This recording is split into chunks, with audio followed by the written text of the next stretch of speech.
এর মধ্যে ডাক্তারের কাছে দেখাইছি, কইছে সার্জারি করানোর লাগে। দেখুন দর্শক বিন্দু, উনি বললো ডক্টর সার্জারি করার জন্য, তখন তারপরে কি করছেন আপনি? তারপরে আমি তো ফিজিওথেরাপিতে এলাম। তারপরে উনি, নমস্কার সুপ্রিয় দর্শক মণ্ডলী, স্পাইন ফিজিওথেরাপি ক্লিনিক থেকে সবাইকে শুভেচ্ছা ও অভিনন্দন। ডক্টর বাদল মজুমদার, কনসালটেন্ট ফিজিওথেরাপিস্ট। দর্শকবৃন্দ, আজকে আমরা জানবো পিআইপিডি। পিআইপিডি কথা অর্থ হচ্ছে গিয়ে প্রোল্যাপস ইন্টারভার্টিব্রাল ডিস্ক। এই পিআইপিডি অনেক সময় আমরা স্লিপ ডিস্ক বা হার্নিয়েটেড ডিস্ক বা অনেক সময় আমরা বলে থাকি যে কোমরের ডিস্ক বের হয়ে গেছে, এমন কিছু ওয়ার্ড। তো এই পিআইপিডি জানতে হলে আমরা আগে আমাদের ডিস্ক, যে এই ডিস্কের কোমরের যে আমাদের 5টি বোন থাকে, যেটাকে লাম্বার বোন বলা হয়, L1 থেকে L5 অবধি থাকে। তো এই ডিস্ক,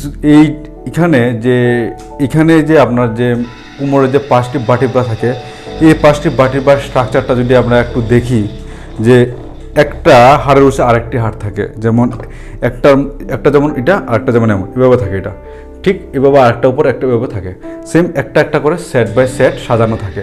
তবে এই হাড়ের মাঝখানে একটি নরম প্রকৃতির ডিস্ক থাকে।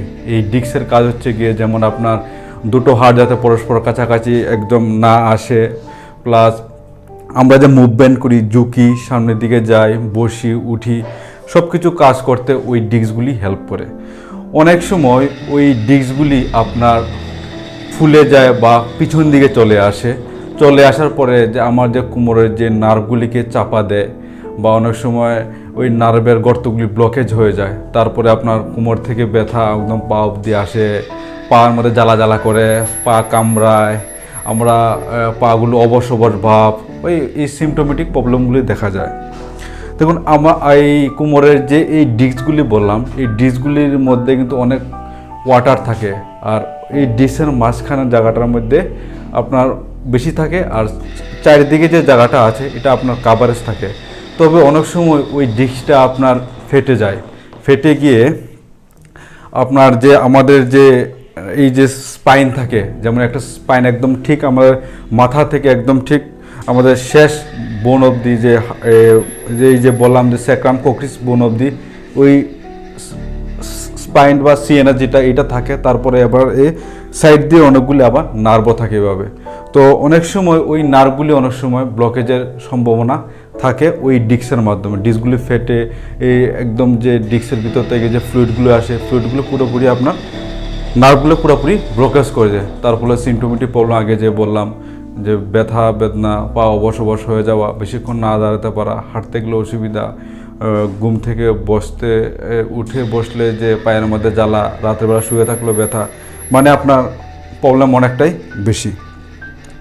তবে আমরা যে এই যে ট্রিটমেন্টগুলি করি বা এই যে ট্রিটমেন্টটা হয়, এটা আপনার আমি 90% বা 99 আরও বেশি হবে, 95% পেশেন্টই আপনি সার্জারি ছাড়াই আপনার রিকভারি করা সম্ভব। যে আমরা যে এই যে ফিজিওথেরাপি ট্রিটমেন্টের মধ্যে এই যে মেশিনটা দেখছেন, এই মেশিনটা আপনার ট্র্যাকশন মেশিন। এই ট্র্যাকশন মেশিনের মাধ্যমে কি হয়, আপনার এই যে কোমরের যে ডিস্কটা, যে এক্সট্রা ডিস্কটা ফুলে গেছে বা হার্নিয়েটেড হয়ে গেছে বা নার্ভকে চাপা দিচ্ছে, এই নার্ভটাকে আপনার রিলিজ করতে সাহায্য করে এই মেশিনটা। এই মেশিনের যে আপনি দেখছেন যে ট্র্যাকশন মেশিন দেখুন, কোমরের মধ্যে এখানে একটা বেল্ট লাগানো, এখানে একটা বেল্ট লাগানো, তার মেশিন দিয়ে এটাকে আপনার ট্র্যাকশন করানো হচ্ছে। ট্র্যাকশন করানো মানে আপনার এটাকে টান দেওয়া হচ্ছে। এভাবে টান দিলে কি হবে, যে আপনার যে ডিস্কটা আপনার থিকনেস সাইজে ছোটো হয়ে গেছে বা এক সাইডে ফুলে গেছে, এইসব জিনিসগুলি আবার রিকালেকশন হবে এবং আপনার নার্ভকে একদম কম্প্রেশন করবে না, আর চাপাও দেবে না। তারপর ব্যথা যে আপনার রেডিকুলোপ্যাথি যে হয়, যে এই যে বললাম যে সিমটোমেটিক প্রবলেমগুলি, এগুলো আপনার আস্তে আস্তে কমে যাবে।